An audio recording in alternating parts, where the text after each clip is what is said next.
Ibrahim alhamdulillah na fantan kanyino kola mari masatalla bulu shaytanna ka shaytan bayim bala ka jam fandinna shaytan min akada berla bun fenti ala jaw kila jaw sallallahu ta'ala alayhi wa sallam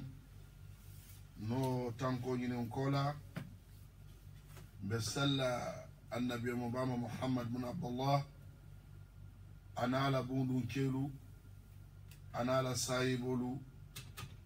anin kadduwa ke kiso ni nemo dane alabulu ka ke muslimul mume be fo jannin mbe nyolo julo lummi wo be tankani be tambin kola ka tentomuru ndi alakan subhanahu wa ta'ala man somi yan sotondi kambondi fo kono kan sotondi kam manta ben fanan kam bula ala kila muhammad sallallahu ta'ala alayhi wa sallam ala manto molu kono kanam bula wo kono kafri nyimma kalima ya wakila alayhi salatu wassalam anin ka fanka kabula jindi femba bunyaru noma nafdal qur'anoti anin ka fanka ka kilalo sunno balundi lati banko kan fo jannin dum min ala bala banko ketala ni wolu be tambita zamuru nan na konton niro murundi nan jamano molu kan ka konton niro murundi nan ada cheikh ibrahima fonkana do ku nyolu kaytan ni yafu nyamin famo keta burufo kenya kamala ma sha Allah alhamdulillah bari nga na jatabatu janna min kana Omar Fofanati kafrin nañu alpha ba fululu la min kana Cheikh Ahmad Silla ani Cheikh Aboubacar Diaby ñil mom molati ma sha Allah wala bi dawada naba ñamantaru foka mulu konton doron ka kumo burundi wolu kan bawo ala min lo wasata oto kamala ka badunu kondon kana alman ba konton imam malgey ka alman ba konton imam muhammad labin choy anna alman ba kamin tola ko chornuba ke mu me be konton sate oto ke be konton bankoto ke be ton konton moyani muslimiyana ni wata mi Cheikh Ibrahim na alfa balu min yale be nomorin ten min ga Cheikh Ahmad Tiani Cheikh Aboubacar ni bina duna kacaru kono atumando insha rabbi kacani mbe kala fenti mi ya lonko abe denna kafola kuola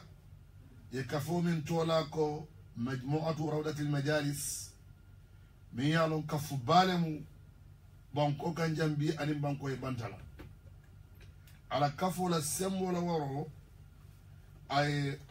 Sénégal kuletile ay Conakry kulet fo Mali fo Burkina Faso wo kafo ñin alhamdulillah ya domo ndin kaccanu janna komanto wala hanbi kamuro dan ka domo ndin fo ala kuwoto insha Allah bari jannin me dunna dibli ka jamfa mbe ay kilin dorontala mbe mi yitandila molula kayitandim faŋolla anin kayitandim molla pour que wo ayolu hakkil ayo hakkiltu bake baluwo kono parce que wo kujamala konten bala a'udhu billahi minash shaitanir rajim bismillahir rahmanir rahim ya ayyuhalladhina amanu in ja'akum fasiqun binabayin fatabayyanu an tusibu qauman bijahalatin فتصبحوا على ما فعلتم نادمين الله سبحانه وتعالى دال دني آيوتو لمن يمولي أدال دني آيوتو تمندلالي الصنالي منكو ربنا الله منكو مريم علالتي سبحانه وتعالى ندالم علالتي سبحانه وتعالى مبو على درون بطولا منك عفوه فيكو إياك نعبد وإياك نستعين منكو وفو على دالتا ولي آيوتو كي بك ala dalta wolleñi ayoto ke hakkilo tundi fanto ala dalta wolleñi ayoto e kana ilaw son kumoñi akana tija ala ko subhanahu wa ta'ala ya ayuha alladhina amanu atel mu'min ya lonko al sonta alama in ja'akum fasiqun binabayin nin kibar rayna tindro ke kibaro la in ja'akum fasiqun kalma minti bele wo fasaro wal pour ka kumo tembe ka nyandi ka hakilma ya ala ko in ja'akum fasiqun nin khibar rayna tindro ke kibar wala nin fasiqo ina tindro ke kibar wala fatabayyanu alo kibaro nyin jube al yakut wa imma fatasabbatu al ko nyin jube ka sabati ni ko to nyale bi wala to nyaatu je janni be bulo mala kumola ani janni be ko e ko nyin jube ko min nata akola mu muneti ko min nata anim munenata kumo min nata ablarin to nyale kam fama dar larin to nyaka fatabayyanu ala kiskisna ala an tusibu qawman bi jahalatin ni wonten doron alisna mol soton di kula lombali akan torola lombali akan nenirola lombali akan konnante yasna dungal dammo tim ni wasifalu nada fatusbihu alisna laba ala ma fa'altum عليه من برا نادمينا عليك نمسال على الكيل قوة فوقهم من فتال بول أسنا نمسال كيكو من كدال بول أسنا نمسال أدوني وكنا ساي إبه كنتي لمن لا نتمو من نقول كويت إبه جل نيادي لا نتمو من نقول لكن ما مولي بيه سوتي لا نيادي لا نتمو من نقول لكن حكي ما كنولو ولبيني نفسر لكو ننكر الناموجي حكي ولا دويات بس على يقول لي الله سبحانه وتعالى إن جاءكم فاسق بنبأ أنه على سبحانه وتعالى منك كورندو كوموي أنا منك كورندو كولا نابي كيرين إيمان إبوكا لسحكا كولا إبوكا كو جوبي إبوكا ورفي كدوغا كونو نياما الله سبحانه وتعالى أيو مول كونتيكو حكيم تاولمو alako dunke doliye ko qur'anu to kila sallallahu alaihi wasallam akako innal ladhina yunaduka min wara'il hujurat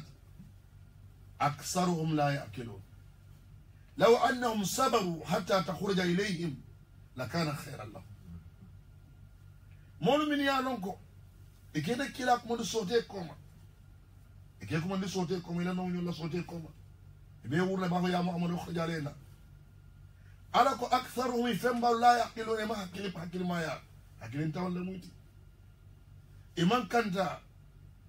ايمان توحيد لهم ايمان كانت كلا الحرم صلى الله عليه وسلم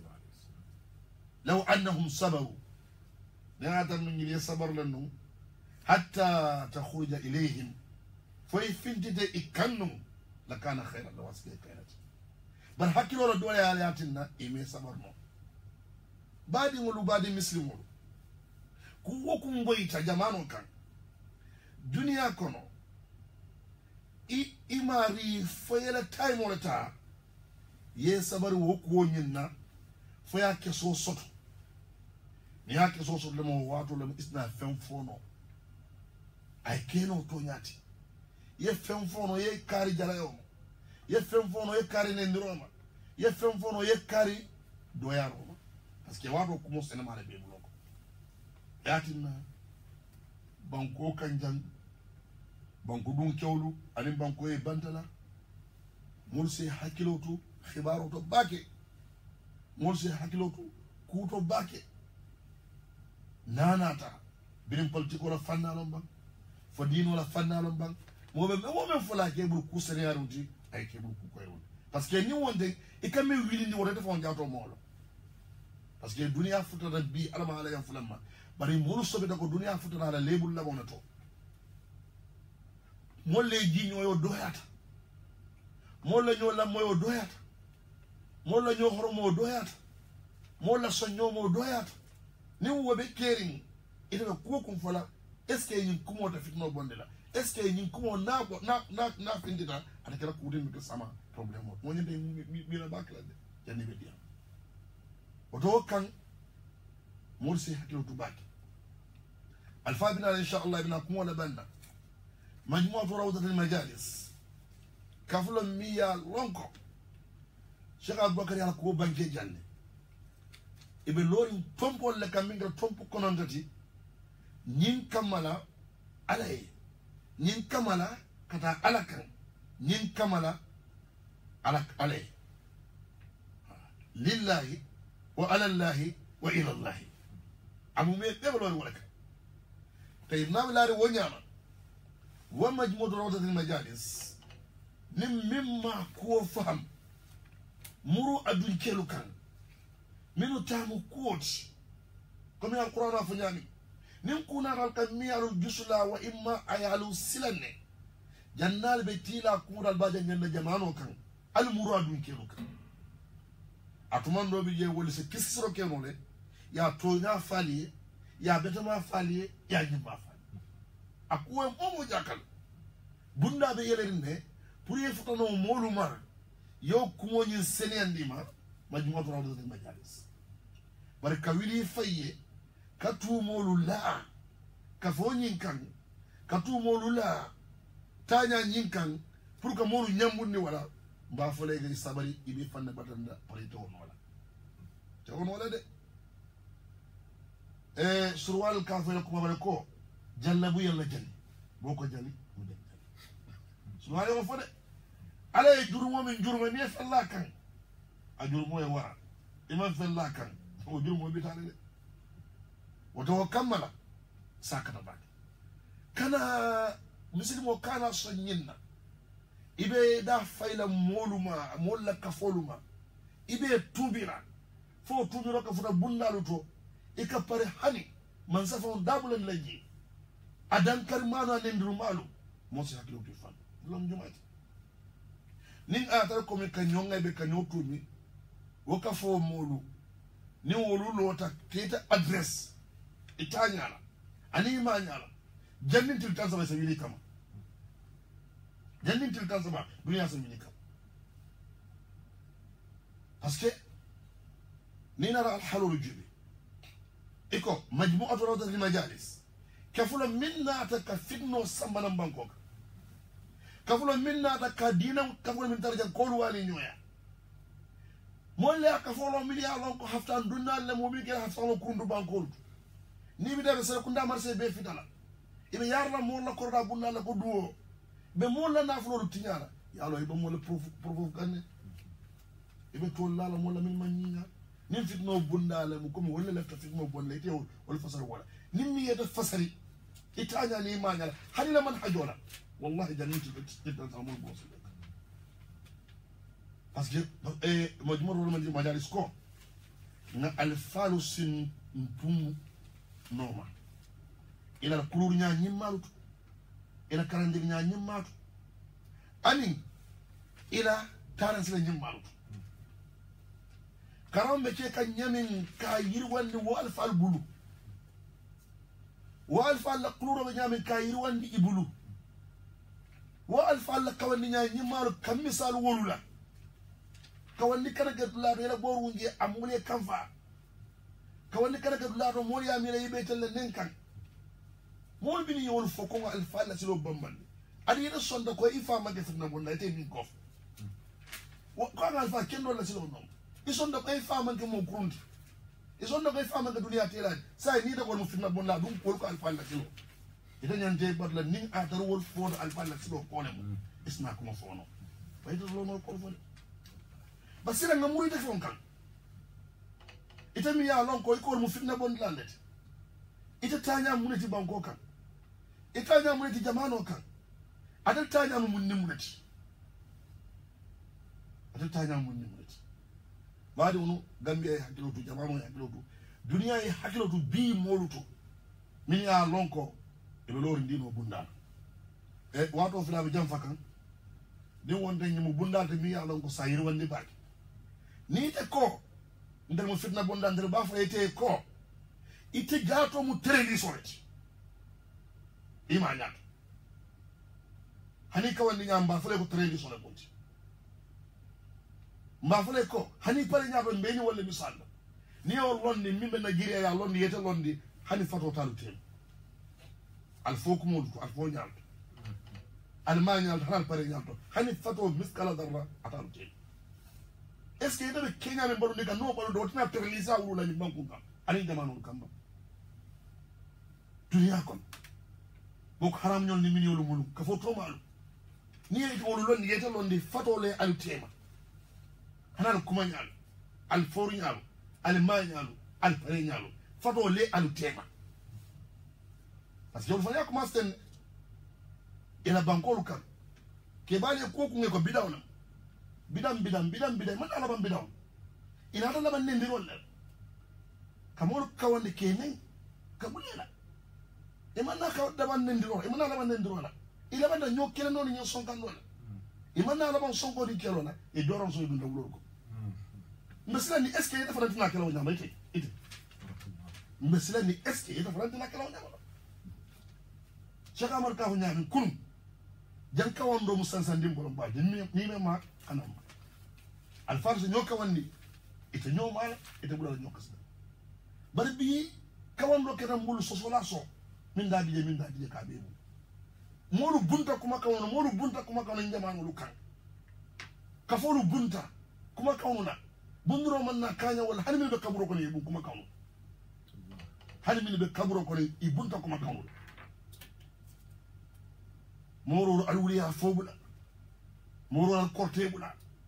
moro atelle satew tey atelle jamanu tey min ko kalima bonna dato registration na kawaf ani min ko langa bula fala sila nyimma no juma fitna bonna ngi mu fol ko min ko sifa kamul kuma ni tola ila taransi lo kuma ni tofana na kanyi laje ko franka fi yagul kaitan di ko alla gamol mi kaga ani jeno ka nyande e fan ke jeno la fikra alla gamol fala won dinu do ni be so ka fa ko mo gamol ay ka fa tay be gena ko ka ni gena na be kanya Allah sa min mo ko si bal fo ka ribi yoruto ani muhadaratul to muhadaratul min ka so jamanu ka ani munasabatul so min ka wa kalima fo walla mo modi min la fi no bonne jamanu kambal fo molu min ko alen na karantalu yiriwandi na do ko dingiral min be do ko le karandol je yiriwa nim ay tiñar keta je nga ko do ka fi ma ñi ma koy ni la dasaren karandol nga karandro ma koy ni la ko wala da fali ne bu ngay tan ko al fal ka ko keta nga muru won ñoo ba do no ñoo xoroma mo ni min yo foy dal i wala fitna bu dal fo ngay do def wala fitna ala ma ya sori Cheikh Abubakar Cheikh Ahmad ka ko mo muru na kan al yalla kalmulu itandi insha Allah ba wato man febo bake man fi Cheikh Ahmad fo ba fo ba Cheikh Ahmad bikina bo da kan atuman insha Allah ka mo muru na de kan zina bi insha Allah ni ko da sori de na du sa lakum wa assalamu alaikum wa rahmatullahi ta'ala wa barakatuh bismillah wa alaikum assalam wa rahmatullahi ta'ala wa barakatuh aywa bismillahir rahmanir rahim wa sallallahu ala sayyidina muhammad an-nabiyil ummi wa ala alihi wa ashabihi wa sallam tasliman katira minna kumo yelela aya do la alquran ko mo alquran suratul kahf dingirato aya 54 على بيت المنجي ولقد صرفنا في هذا القرآن للناس من كل مثل وكان الإنسان أكثر شيء جدلا هذه الجدل من جدل كما كان لفتنا كشاكر المني ما معنى هذا الجدل؟ معنى هذا الجدل تدل على كثرة التساؤل جدل وكان الإنسان أكثر شيء جدلا هذا ما ممكن تدافع التي على غفين كابلو كونك فمي حكيلو وحكيلو كتفينتي من علىكو مثالو بيكولي ميكروسكوب ولا مفهومتي من كفين وراندي نا فين من ياكا وراندي إنيا كوتو فوي كابلو مو بيدي حكيلو مثالو دو نيا حكيلو نا تكفينتي على ميكروسكوب يا كم كقول جي منسي هذا مالو نفا على منسي هذا مالو إسكان توراتي بيقول لي تعلم بافلا الجدل على قسمين جدل سلبي وجدل إيجابي woto sayi wo zedal ñim men ba fo kan ne a misalo kete komi hakkilo men mu microscope ti aka feŋali warandi pour ko kuuru mba fola a doy be je womu négatif leti a doy be je womu ijabi leti pour ka wo kumo faamu kende ke mbe misalo goslali yen nte men be sigiri ali yen jang ñi micro koma mbe kaccalali yen radio kono mbe mu choice fm nte misalo be kole anatel misalo mbe wolle tala ñelani keji be men be sirin kan mini radio la ka kuma kan lame men be boko radio choice fm ngaji be mune akete sababuti meyente bula kumola anin mune kete sababuti meye atel fanal bula la merola ñin kufulolu foye ke kuti men yalon ko ibe kafle dingira mento ila kafo sike nafati baro mi keno abadan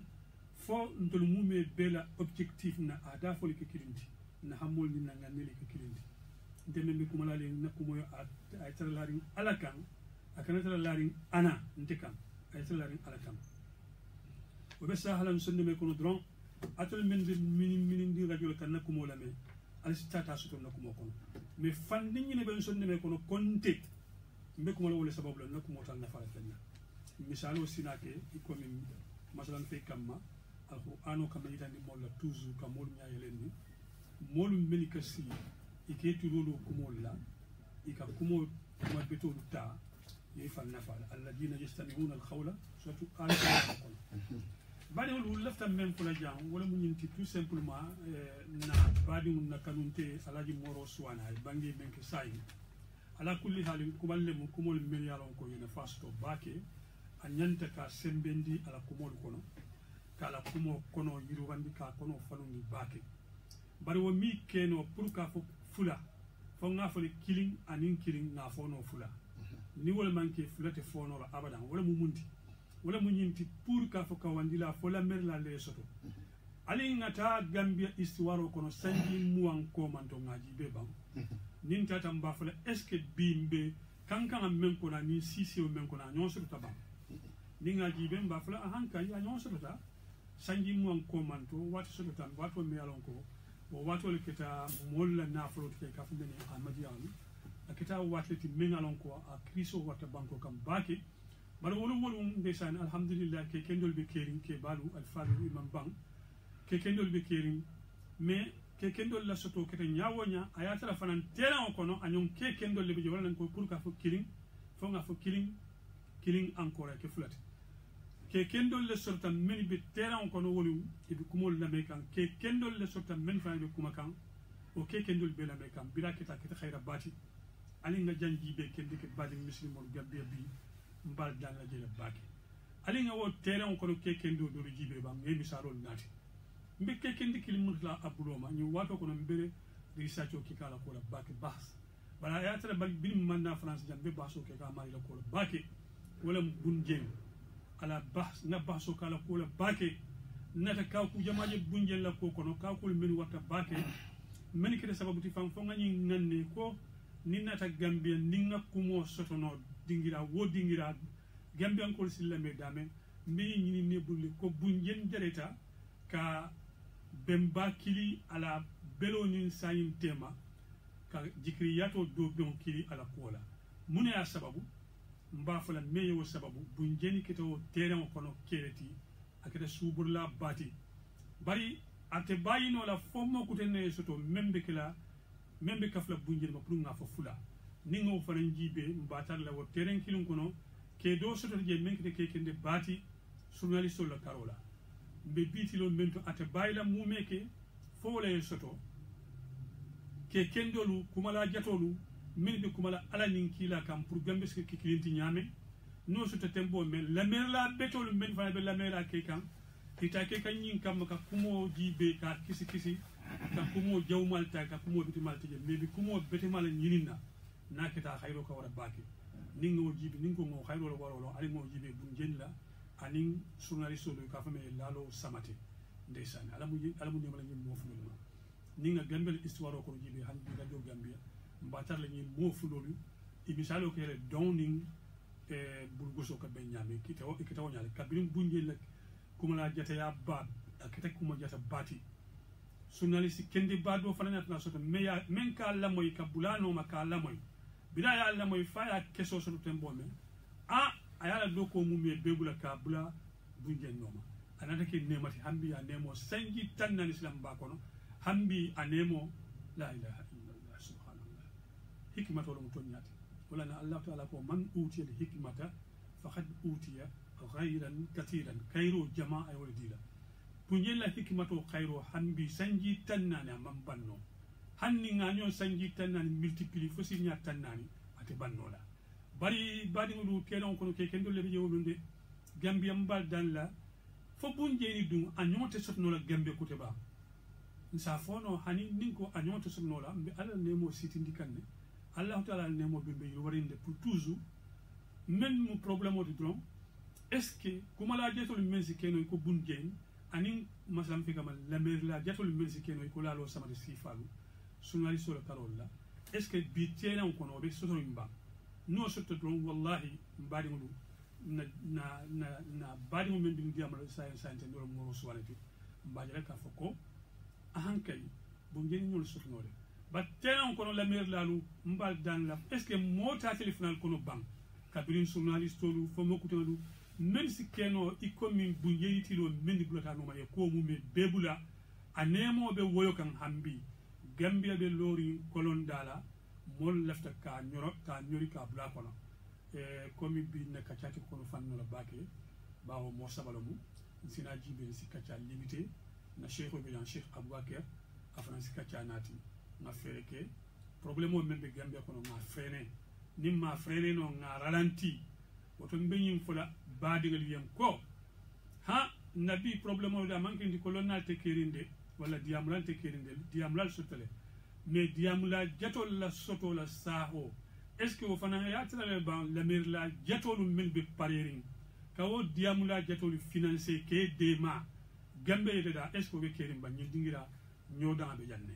ntela corruption kono na ñodam baati jam ngaji ka fako tenan kono molbe je mais est ce que be pareering ba pour que sembo di diamula jatol la ye diamu radiol to anin telel to ñaaji be bunjentilo radio bun kilim pet wala be lori gambia bari bi radio bunjel be lori ni a konti sa fono tanke fo kebe ba malo asiata bake mais hambi ño soso be warali nte taymo dila lonnalla diamula jetol yesi diamo keso buka funtino fo diamo wuccole mais la melal be la melo ke kan na meta dron isa fo kardi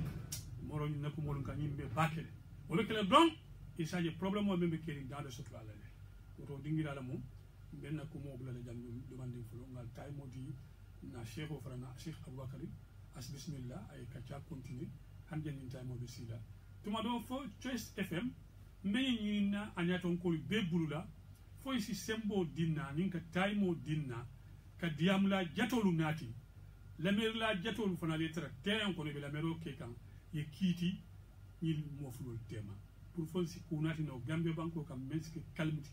menski khairoti menski ño famoti bimbe tan ñu wala ma ودينا شيخ أبو بكر بسم الله السلام عليكم. وعليكم السلام ورحمة الله وبركاته. أعوذ بالله من الشيطان الرجيم. بسم الله الرحمن الرحيم. الحمد لله والصلاة والسلام على رسول الله صلوات الله والسلام عليه. بعد من سوى تباك بشيخ إبراهيم جيم باكم كنا باك mbe choice fm do kula balu kontonna miniyem bendun jang hormoni bunya baka mbe kontonna mbe jeila mbe gambia be kontonna anin gambia bantala minuka na moy choice fm kono ani minuka nje ibejo fananto pe choice fm la sitoto ba fanal be alamo ale nal so khairola alamo ale nal so manta beola ale sabatinde ala dino nyinkan wakola baadi ngolo kacca ketale ka kacca kono fanundilam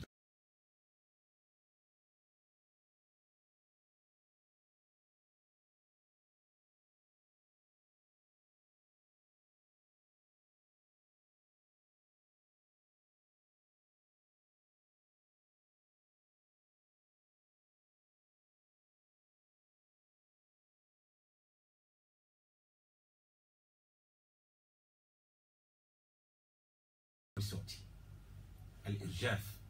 barbi jama ba ka kumandi dolon irhab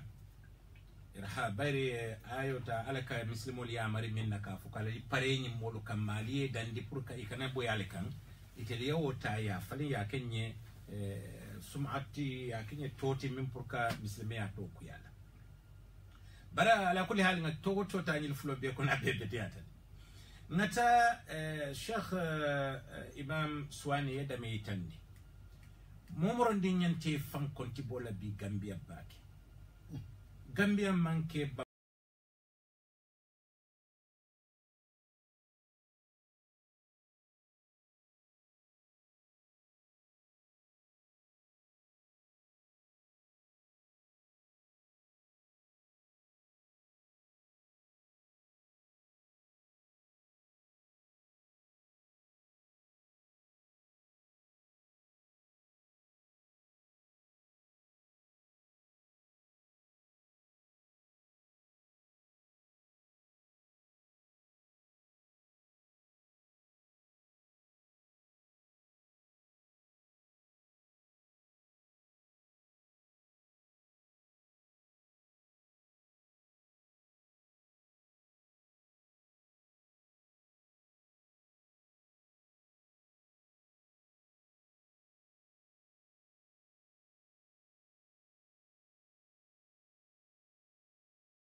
Sheikh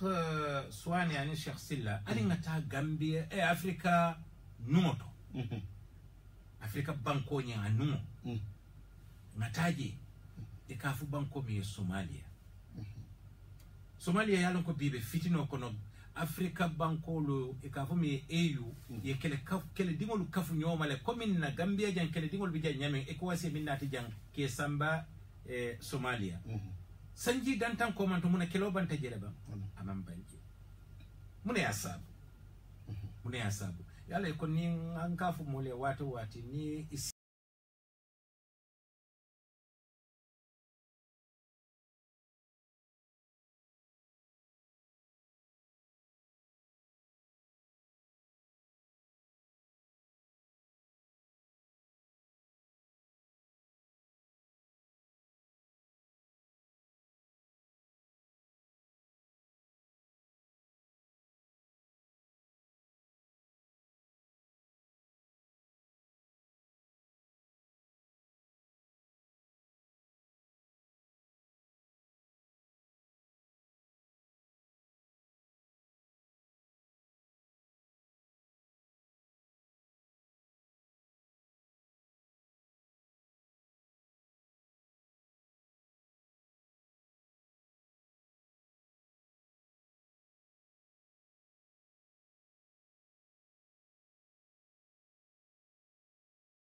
tema fi fatambote tema ulama Muhammad ibn Abdul Wahhab paritadia mula watu minna ala moli ala kumo keta muneti ako moli la ko badi mo la sekatu mol be dolbe WhatsApp do min lafta kan kumo la fana moy comme jiberlal ni la moy lal min be radio la moy kan inshallah ako wa ana akhbirukum an nafsi محمد ابن عبد الوهاب لك الديامو مولي يتنكوان دين كرام لفتا كالي كبار انتفمولا والله الذي لا إله إلا هو من كلمة صولة منصوب يالنكم منصب كتن تكيرين فات الدرو لقد تلبت العلم من لندو ينين واعتقد من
اسم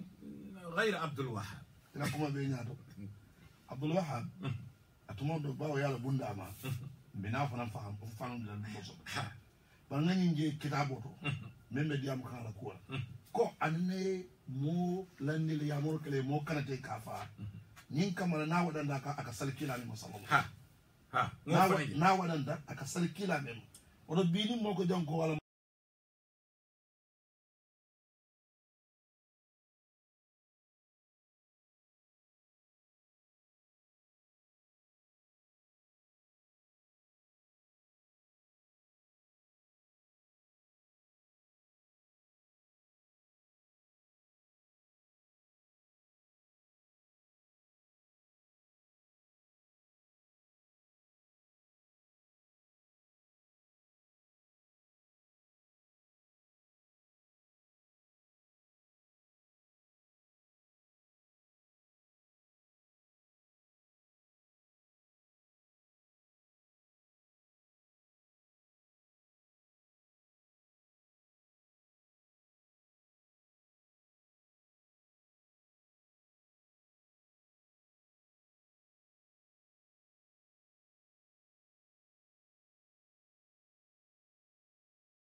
betembo min to dimba malalalu wolubi janne almeto be bul alinge bali e kan dimba mala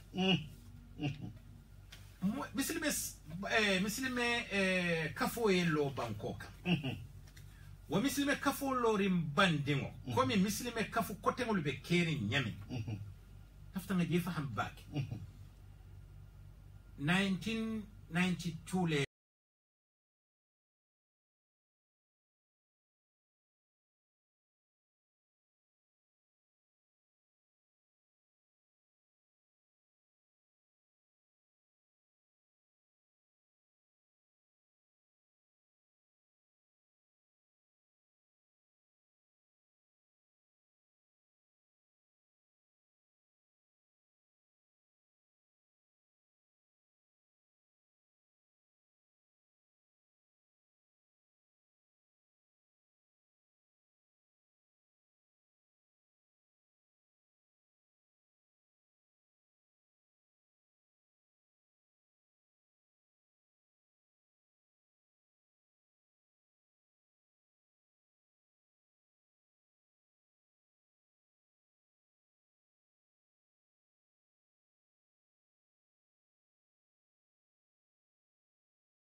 mo kala mutabalol man kafonyello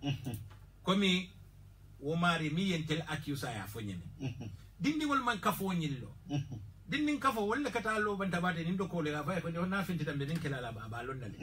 bari alfa kafo hakil ma kafo lonna kafo wal kata mani londo ni hakilol ya fam baken muna ya alfa jumale mo ya mari wolta ko ma ya ko mi wodol ya kenyeni hani bari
miro ila miranya di la miranya suti abata nyolal adu wutuma wolle bulobe kuto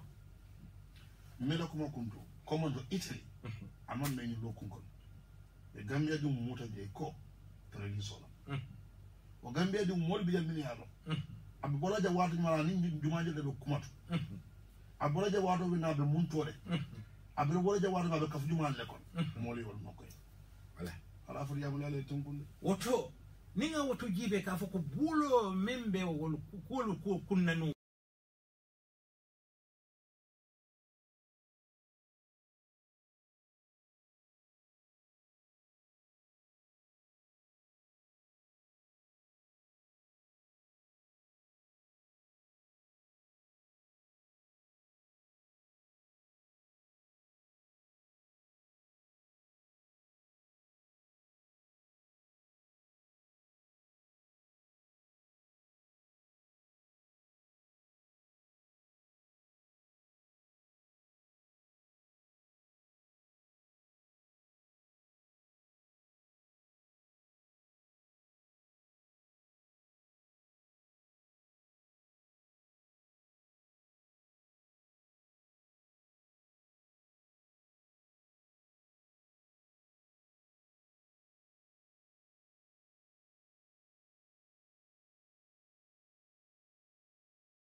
nimi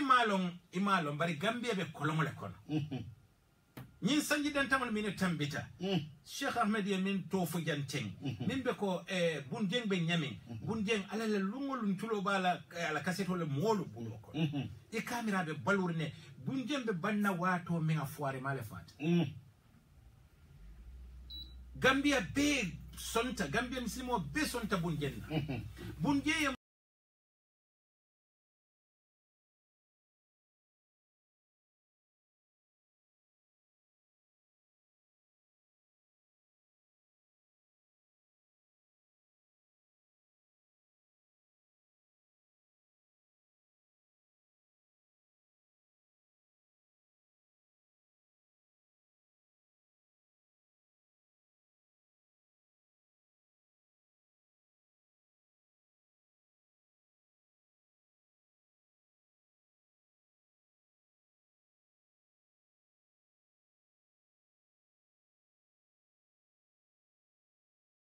nya sala nyima min fa kanato no amam fitna no fa te e wulu ko no aye di alala mol min ko taran sala nyima fum fanan sa molu dino alala ngan dino alala ala mol ko takuta yan e ko mo fitna to malle moro e ko be nyaato mol sa kilo to dani kuma dal ni man kutu nya jawala pour adresse mole wala ni ngi man kutu nya jaw dunya se boy Cheikh Moro bina ko modila Cheikh Ahmed la ntelteni mol man kutu la bayri be lafri ni kanda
واقعيات الحياتية كمهاجر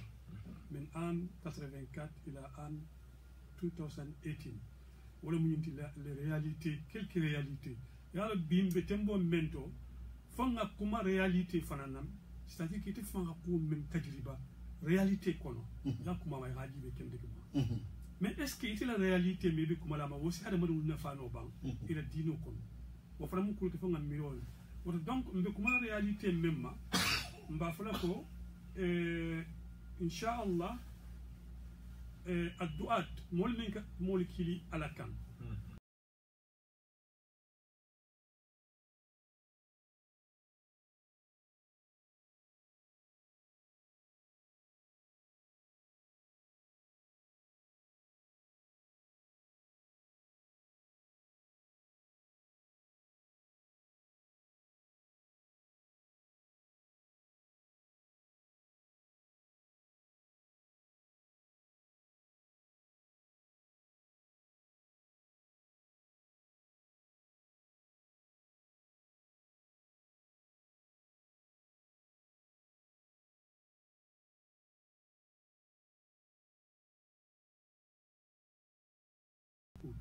إجنا دافع ومكجوب إنك كان تجي لبا منك تجي بارك الله فيك يوسف بن متى عليه الصلاة والسلام على لك يا مولم على يا كي ساته ولكن إكاف ساته مي نينوى اسمه نينكا نونتو ساته ولا هني نينوى بإراك بانكو لك أنت ساني ساته ونينتمو بدي أبي إكزيستني هن ساني mo keme konto wuli keme konto mimbe sate ko sate ba nimba misalan sa ko misera kunda nyon sifa wala brikaba nyon sifa ay kumandi alakan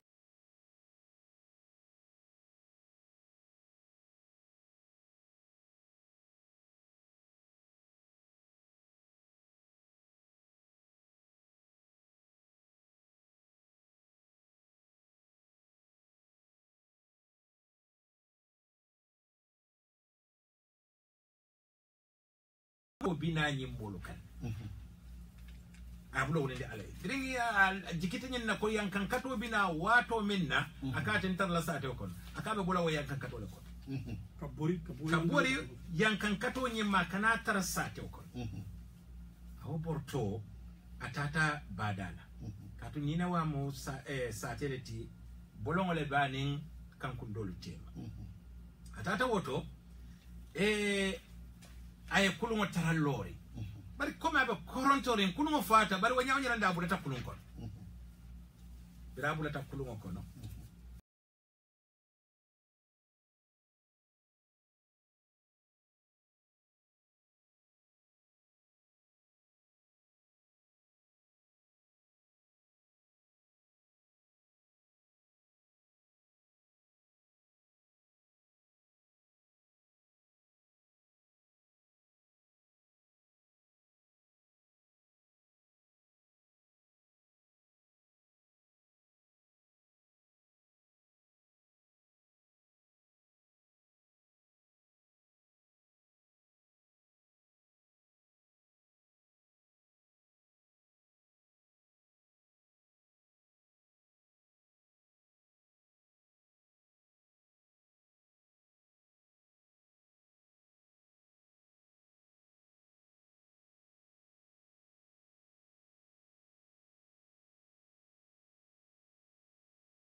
je ala en kila do kola kole yan kombe borla ala la yankan kato koto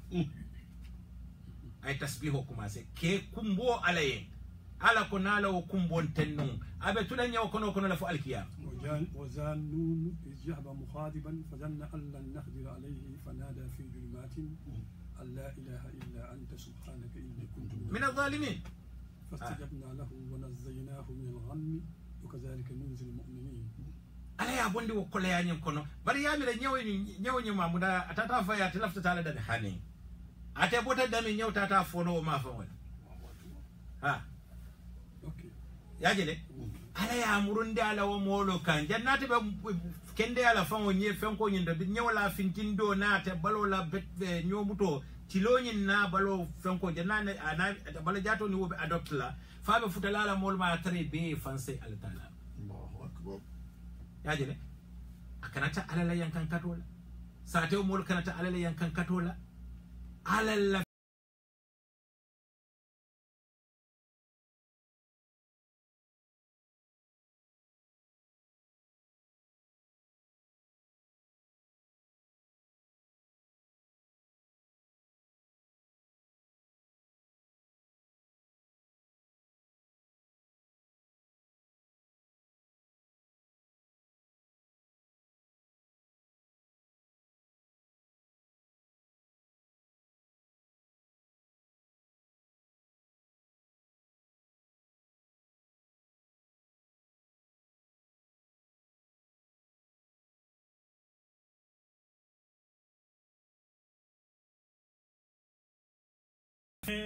alhamdulillah rabbil alamin woluntilo gambia sembo mawara bake komin bibe nyame radio bul mansia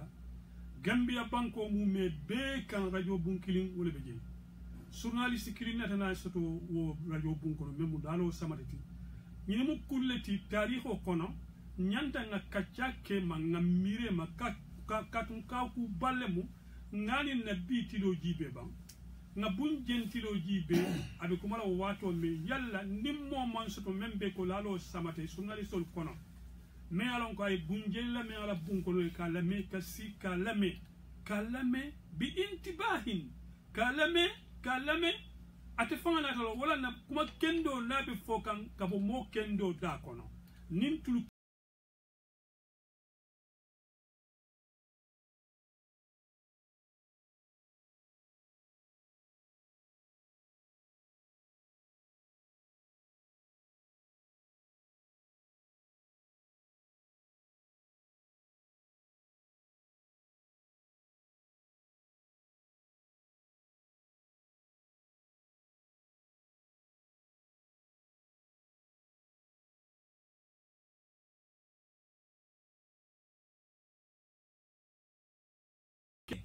mari la diamo ko na yo mari to fode ka fo kew bay mi cheikh hatta bojang alamu ala ni malama ya muta gambia janne biri ya muta ya samba mail 2 ke saba dindin fondin ke saba wolungo walla kataji beno nte mukidin neti wo sabo kon inshallah nte mo kiline to mo sabol kono kataji be remind Ouais. ita dam fama kay ko dimo ya simo dundi blale to nama kiloto itaje lay ba dundi la ba ni adundi bu njawa kono na dunde jata fintila ko tenki akoy fati dina do ko le ka akoy na fala e faji wala jabiro keta wala dina ke wonyen na kuma kan ko man alfaji nyimmolo kono akoy sondo mo tora ngamira alfa sanji tanse sanji tan kono tol mi botana fo bolon kono kana mabe nyin kiba mo ngamira ala yusufa dabo nyul sifalla ayo moli tandila ala yusufa dabo la maqamo be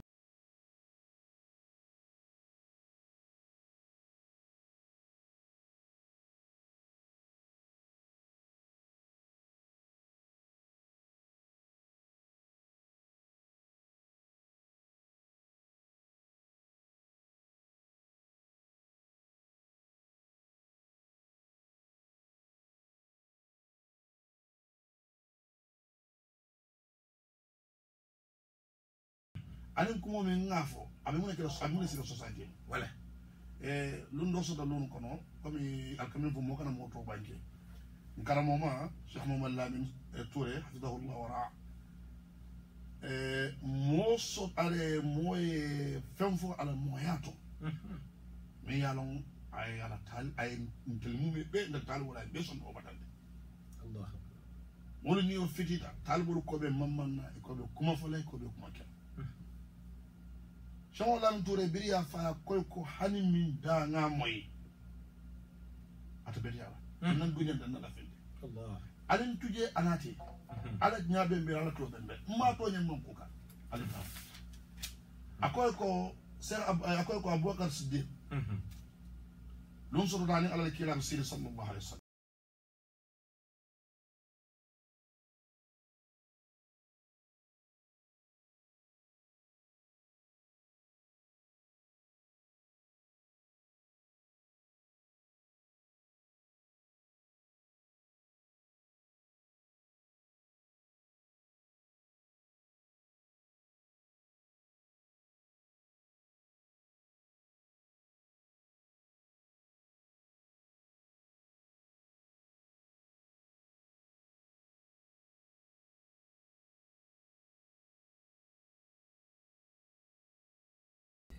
bela ko kuddu ako birawo ke ibina jele de bon fana be comment kan do ko akon nin ayatar rawdatul majalis wo musufi kafolati wota te wasu alibate ba wasu la ka ke sufi barakallahu fik so seko ko mo le ko akotal wo le ko akoy ko bilan Abubakar wilta e kila wilta Abubakar wilta kila don ka hawta fo kam fara ka hani nimbe ni keka wado malaika ole nata memba fani andi kan ala kuma kan aman so muli mamaki parce que Cheikh Lamine Touré talibo min babu ni banko ka qadamul islam mo karanda je dia kuya mo lam to fo sakan wallahi fo sakan wallahi dia kuya wallahi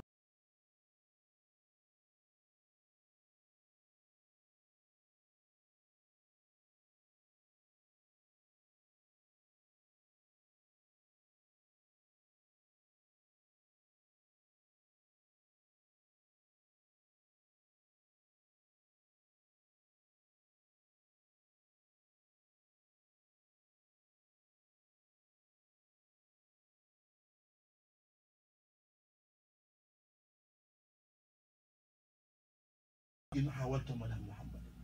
وفي كل قول مستحيل وضعيف والله كم وجنبه فلا السمع parce que إن سلامة الإنسان من حفظ اللسان والصحة والله pour هذا ما دول كيسانو أنيونا تانكولا جنبي بينهم ولا كوكو ما كوكو يدي بينهم ولا ما جنبي باب ولا مسا كورس بينهم ولا كومي ما وكوبي نيادا نينهم ولا ما بينهم كان ولا تنا غامبيا جنب الشيخ إمام سواني alfa balu bi jen dina alfa bi jan ni ngatar no wala moy be min kono tenti tarla kono Allah yalo ko min foti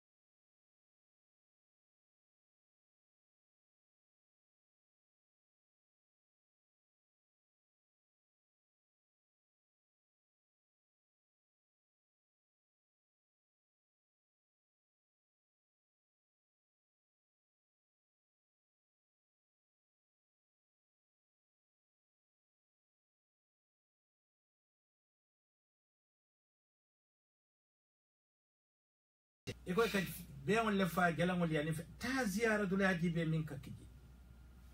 bari haqiqa ta je le fa na bay ya ro kalmatu sifalo mo parde non dira doron wala ndo na ba ke wala ka kulle da ke lan mun nya ko men do sonde mo sonde ha comme kuma kamol men fota kon tel ka folo ta saliku fenka sumo ne salo da malaka ma ka fu mo la alisani min sun islamique ka su ko tel côté yalo yimbe dunia be al halo men ko toujours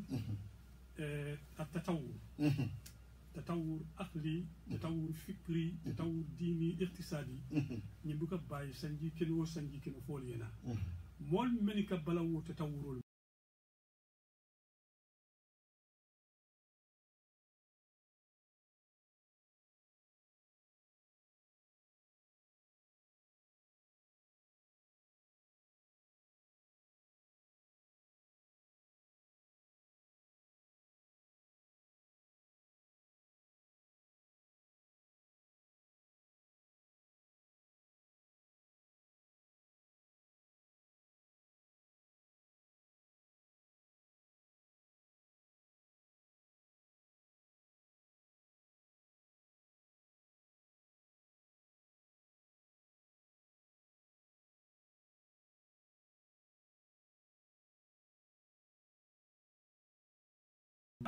ila kumo khatara lari real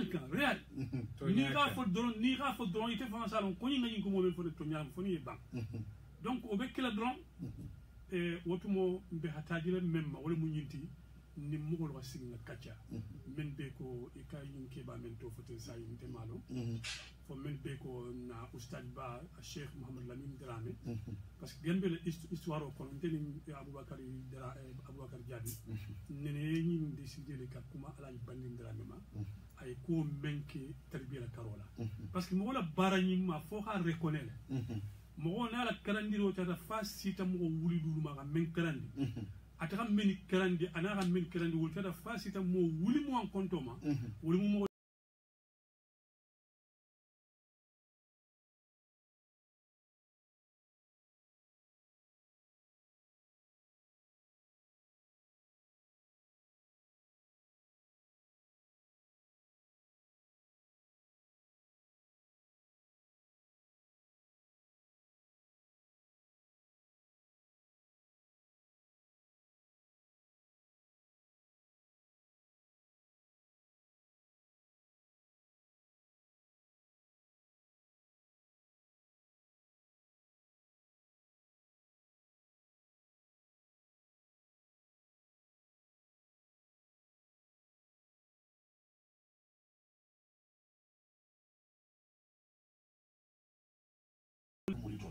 voilà min man ka muri toti to na je to mo ken sawnati eto na ko konna nyiti nyan non ngi kagafi fo nga mo tutunde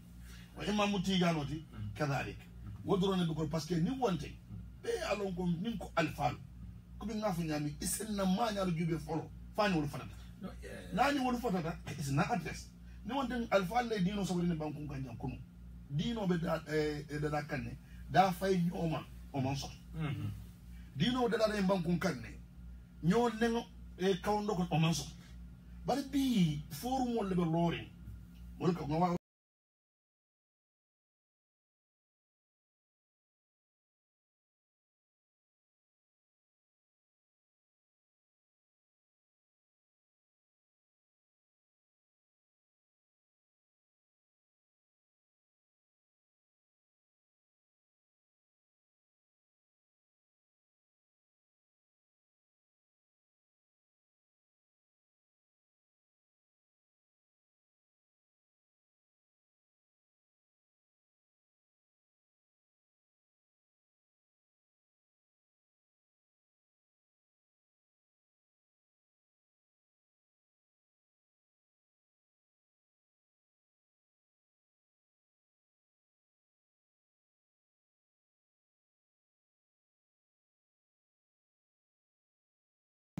Balfa warka ibla mata fa kuma ya tabbaki yalo serun ko na tajam serun ko nga alfa bamin yala ko ma min Musa Ahmad Dramati allo abe London bandin Dramela almo altala ya sima min nyato nga nteliaji belembe banko men kan aje ko fata koyolo ila mo balu ke la ko safele duniya ya lon ko yara ni mo ba kare be nyim dun kira kare fola bale ka banko fo ngai ka tola la ko mi albani nyol sifal nyam kede nyen silolu jana silolu nim fen kolo ko nyanta fen fola Cheikh Ahmad la ko to ne bare kana fun kumfe nata noma fama jiyo kan ay kato nyim min beke dino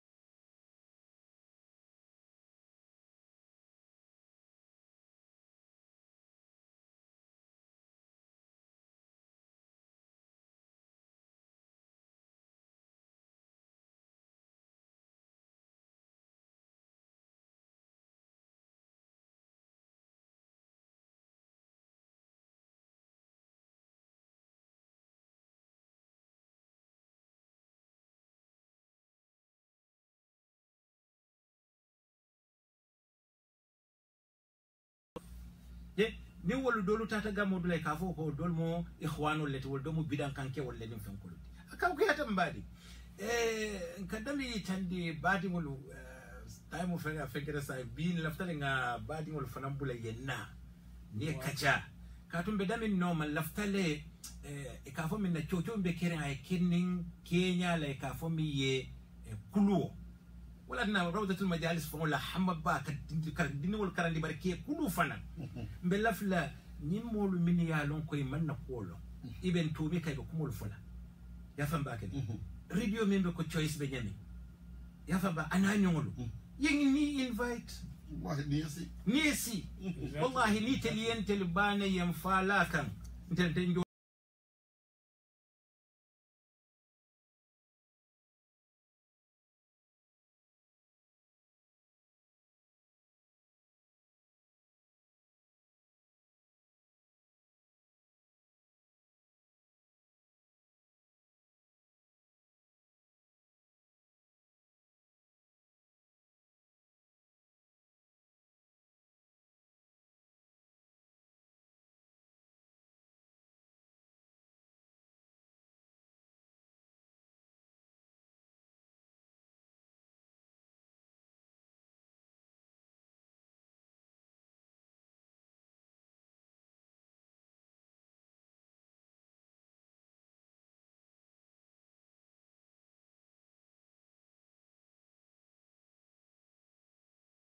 harga salim molu komana kebul problem on kebal ne mol salta ine fa zo salolon nata ko no mo fongo ko dani wo molu kono mo danda dara bo je dara ta mola wallahi nada kibaro sodoko e ba isisi wallahi awi ibe Daesh do bi yaka salim koma je ngalon ayelon nada kibar su ka faji ka fa dani sai wolu mun ka nyaka ni Gambia la ala mun tankala ala mala en sai wo miro sono do nyaadi la ni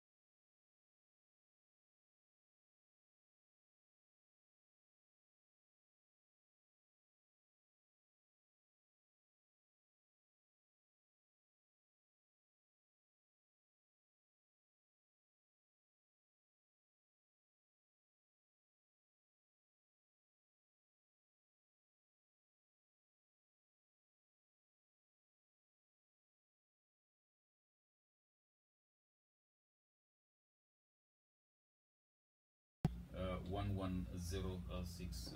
Assalamu alaikum. Wa alaikum salam. wa alaikum assalam wa rahmatullah numbara ya alhamdulillah amin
akaku ya tala kulli hali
Hello.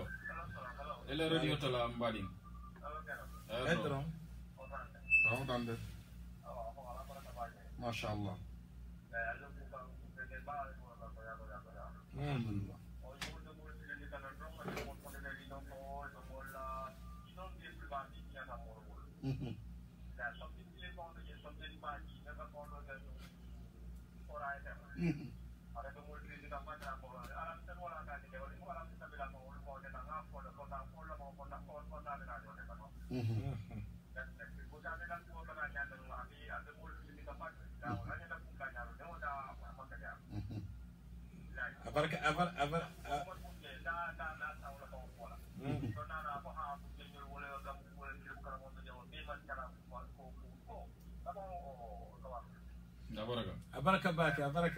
Baraka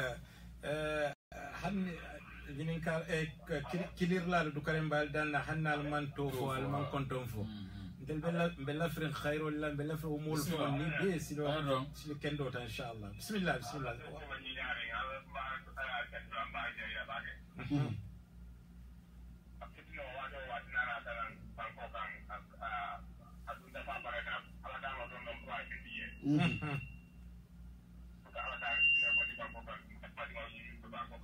إلى رجو تلا الحمد لله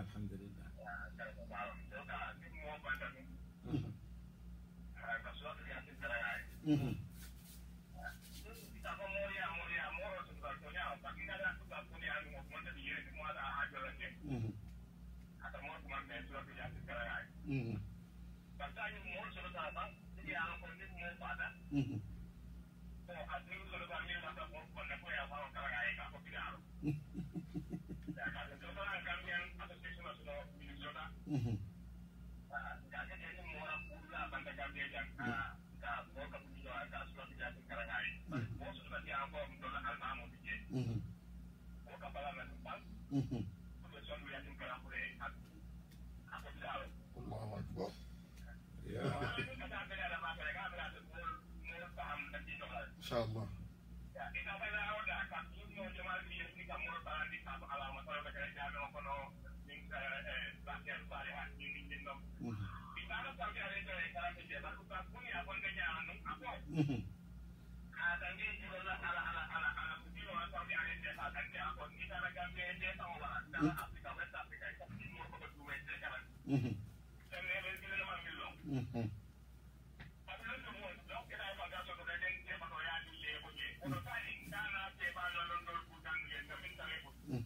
والله بارك الله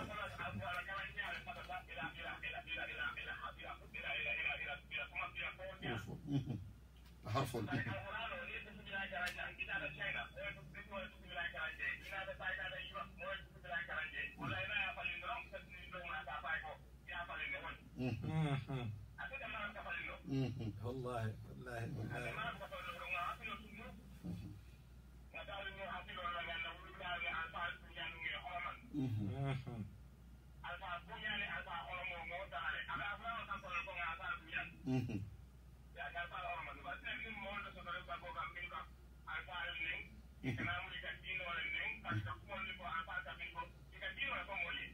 Abaraka mbadi.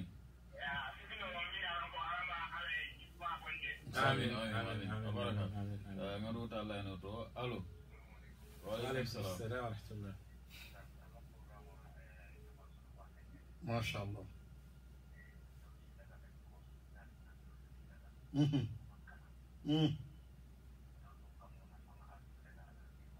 ما شاء الله.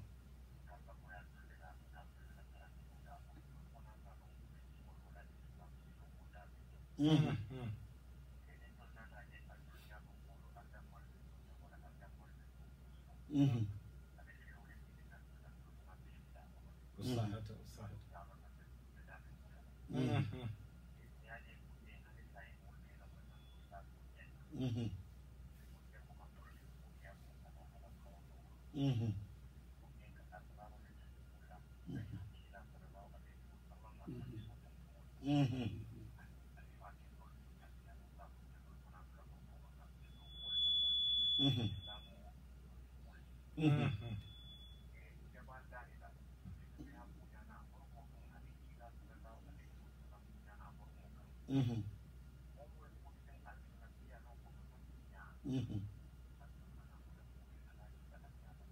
شاء الله.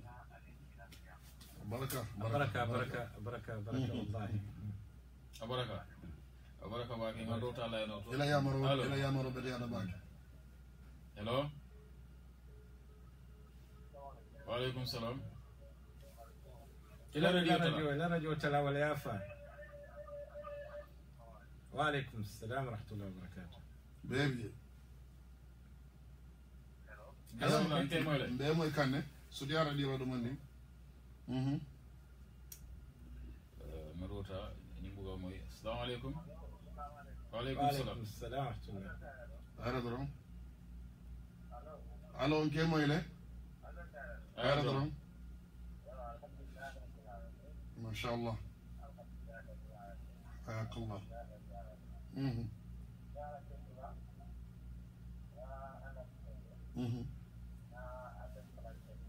ما شاء الله.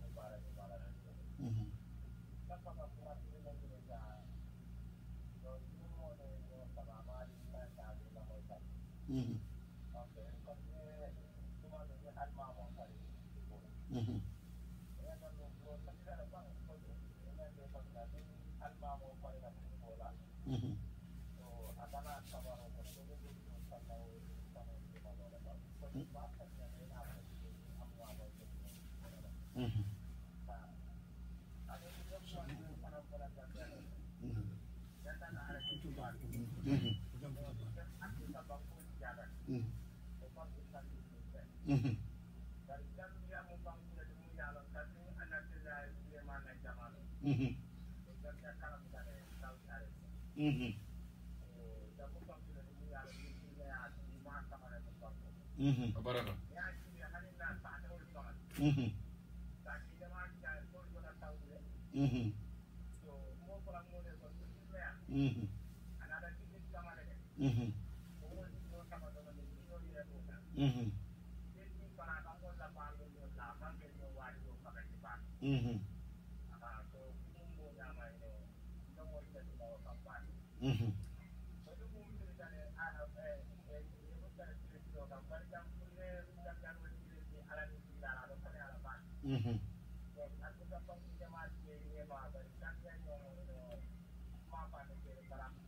baraka ini bara sain watu fele asutiyata se sarota rom bismillah ay dami ñinen ka jemu kuma bale la kuma bale te kuma ta fon la tonon ka kacaja fanni do ma sha Allah ngamira imam ba cheikhul bijam nim boyta din ko ko dana si alsim wolin insha Allah boyta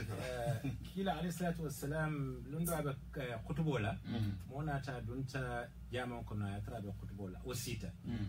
kila kumanda tolla kay ko kare kay na kay ko e misiro konton ne ba ko hane kay wuli e misiro konton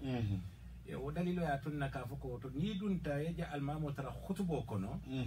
lonna lu femba kan bentani nala ka fuko inyantale misiro konton yo imam malik la amaru kono ate koni almamo tara khutubo la inyantale yesi yo bari yalon kila la hadithul tatale fo haditha wuli kemol yo imam malik man hadisolu kila la hadisolu beje ama fo moye fana kila la hadisolu nga dele moye nga dele tanka asikeno le ni hadiso man futa imam malik la abinin fatwa kala wato ya fam ba kala woto nimmi ye de wala imam malik dun ko mo be la kuma kan way ka to nyande ka do e ko ala kuma kan do fan yande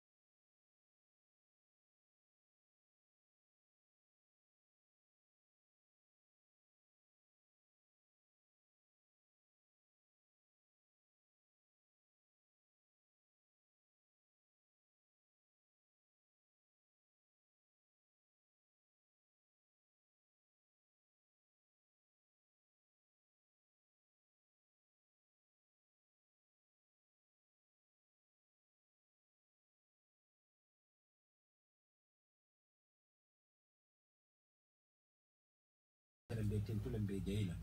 yo fanko mi yo fananno même mo nyen radio tioti ale nasu sima bala ni jata kende ale nas sabatindi dino nyin ka lembe ale dani la fanan jari nyon tumo nin nata ya foko choice fm fananna la television wala gaji wala mo yiriwoti bajira wato tumado abaji bela la juma lunga ya fo sayende ngamira kabo jumo 9 o'clock kata fo juma sali wato ngo bedi islam programme o dammala wala jumo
siècle lumière aketa watati France kono kolea be kerin konko be kerin lonna lu data soto ben kita mineralti ka si ka kacha dialogue ici gambe bonino kola ko yani ñi mukulati mi alon ko bi be hataji ngo min do ni banko kan donc o dingira choice fm bal tentula bal jagida ba katla fanan kan énergie dialla pour que nga gambe dema atuli fanal memben to dema kan fu alsal dema amin donc dingira wala nga ko mo men fu no kacca la tata se ka to ñena do mo bi jam demandi mais fo nga sajdi kan encore wolem kuma la jato ni kuma la mera jato ni man be abuka betia bari ni kuma la jato ni kuma la mera jato bente donc ça y est fin ko stand wala ka de bunjen ani la no samanati ala mun nal kala wonya amin